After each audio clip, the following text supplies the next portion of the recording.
Finally আমিও চলে আইছি গরিবের অ্যাকোরিয়ামে। আর দেখতে পারতেছো কতটা পরিমাণে ভিড়।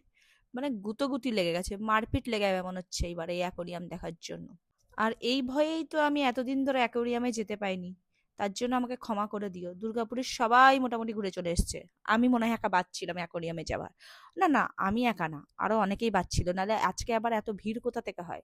150 টাকা দিয়ে টিকিট কাইটা লইলাম আর চইলা গেলাম ভেতরের দিকে। যাইতে না যাইতে দেখি ভেতরে একদমই ফাঁকা। ভেবেছিলাম যতটা বাইরে ভিড় হবে ভেতরেও ঠিক ততটাই ভিড় হবে, কিন্তু আমার ধারণা ভুল করে চলে গেলাম এই দারোয়ানকে টিকিট দিতে। তো দারোয়ান কাকু আমাকে ঢুকিয়ে দিল। ঢুকতে না ঢুকতে এই ছোট্ট ছোট্ট টিভির খোপের মতন, আগেকার দিনে যেরকম টিভি থাকতো ওরকমের মধ্যে এরকম মাছগুলো দেখা যাচ্ছিল। তো আমি সেই তেলাপিয়া মাছটাকে খুঁজছিলাম, যেটা নিয়ে এখন এত রীতিমতন যুদ্ধ চলছে। কিন্তু যদিও বা আমি এখানে কোনো তেলাপিয়া মাছ দেখতে পাইনি, বাট আমার যতদূর মনে হলো এগুলো সব মোটামুটি লোকাল মাছ। আমাদের ঘরে যেরকম নর্মাল অ্যাকোরিয়াম থাকে ওই ধরনের কিছু মাছ। এবার মাছের ব্যাপারে আমার অত তেমন আইডিয়া নেই, তাই জন্য আমি মাছের নামগুলো বলতে পারবো না। যে অ্যাকোরিয়ামটা বানিয়েছে বা যে অ্যাকোরিয়ামের মালিক তার উচিত ছিল নিচে মাছগুলোর নাম লিখে দেওয়া।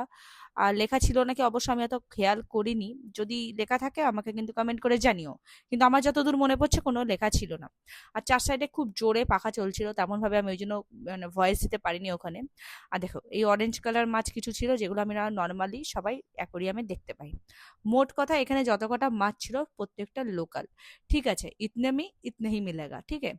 তারপর ফাইনালি চইলা গেলাম সেই ভেতরের দিকটাই যেখানে নীল আলোতে ভরপুর।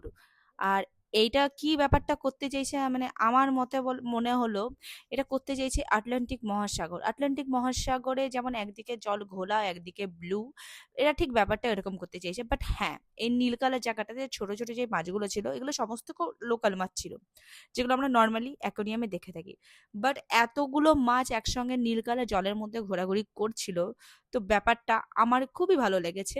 আর হ্যাঁ, খুব খারাপও নয় যতটা সবাই বলছে। ঠিক আছে, ভালো, ইউনিক। বললাম না প্রথমেই, যতটা গুড় দেবে ততটাই মিষ্টি হবে। তো 150 টাকায় তোমরা কি দুবাইয়ের অ্যাকোরিয়াম দেখতে পাবে? তো যাই হোক, এই নীল কালার জায়গাতে ঢুকতে না ঢুকতেই আমার প্রাণে একটাই ভয় আসছে বারবার। যদি কাজটা ভেঙে পড়ে তারপরে কি হবে? এইসব ভুলভাল চিন্তাভাবনা আমার অল টাইম মাথায় চলতে থাকে। তো ওগুলো বাদ দাও, কিন্তু অ্যাকোরিয়ামটা কিন্তু মোটামুটি ঠিকই ঠাকই আছে। ঠিক আছে, তেলাপিয়া বেলাপিয়া মাঝে আমি কিন্তু এখানে খুঁজে পাইনি।